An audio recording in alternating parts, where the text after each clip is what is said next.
Hamza. I'm here at ASU, sophomore right now, taking Dr. Corri's class, and I'm from Palestine. And so I just want to introduce Palestine and how to survive in Palestine or a third world country. And so basically Palestine's in the Middle East. It was under occupation for the last 30, 40 years.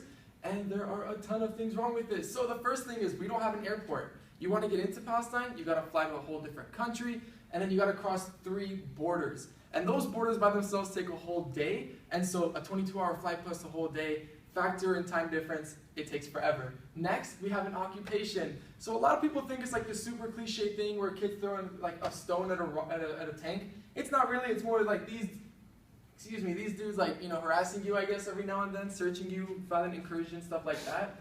Next thing is, so the Trump wall is a thing that Trump wants to happen here. We have it in Palestine. Check that out. So we have a whole wall that divides Palestine and Israel, and it's crazy. So you cannot get into Israel because there's a huge, huge wall. And the best thing that we should do as citizens in Palestine and here or anywhere is to coexist, not just religiously, but as a community as a whole. So in Palestine we had little villages, and so those little villages should unite as one. And I think that'll solve a lot of problems. And that brings us to the reality of Palestine and what it really is like over there and how to survive. So you see dudes like this riding camels all the time and riding donkeys. It's something normal. People walk around, there's gravel everywhere, there's like trash all over the place. It's just normal. One thing is, though, that I noticed when I was there, is people are bored. There's nothing to do. There's no scenery, there's nowhere to go. There's like borders everywhere, the wall blocks the nice scenery and like going to the Dome of the Rock.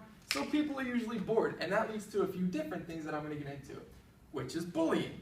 So a lot of people in Palestine, because there's nothing to do, they resort to bullying. And I've seen this a lot in Palestine where dudes would just walk around the streets and they see one random kid they didn't know and they would bully him, and I think that's what caused the bullying in itself. And it also leads to women and expectation of women in Palestine. Women are seen as inferior to men over there, and there's a lot of sexism, and so women aren't given the leadership roles that they might actually deserve in Palestine, which leads us to the expectations of men. It's the exact opposite. In contrast to women, they're expected to be doctors and engineers, and they're supposed to be great and wear the pants in the family and be, give everything to their kids and wives. And they don't really give the wife their role in a family. And that leads us to what men actually do in Palestine. And what I saw they do is they either work in like a factory, or like they carry big bags, or like they plow the land. And that's exactly what they do. There's a very low education rate in Palestine. And that leads to a lot of poverty. There's kids like this all around Palestine. They live in literally nothing. Like there's gravel everywhere. And I've been there, and they make great food and great coffee, but like that's pretty much it. And this is a school. You see how small this high school is? That just shows how much they care about education.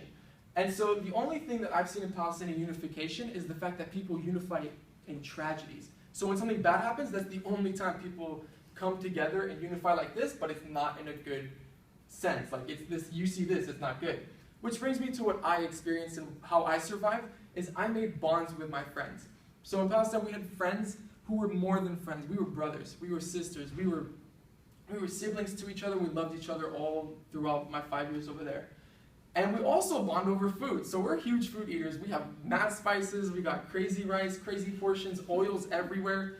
I mean, this is traditional. You have it everywhere. I had this yesterday, it's amazing. So we bond over food. And not only that, but we also bond over dancing. We have debka. For those of you who haven't heard that before, it's like the traditional Middle Eastern dancing where it involves like a ton of foot moving and a lot of hands going up and down. And so we bond through that because that's our way of de-stressing ourselves. It's a sense of relief for us. And we also have this one cool thing in October where we all meet up and we pick olives. It may sound weird and it may sound stupid, but like we literally pick olives for 3 days.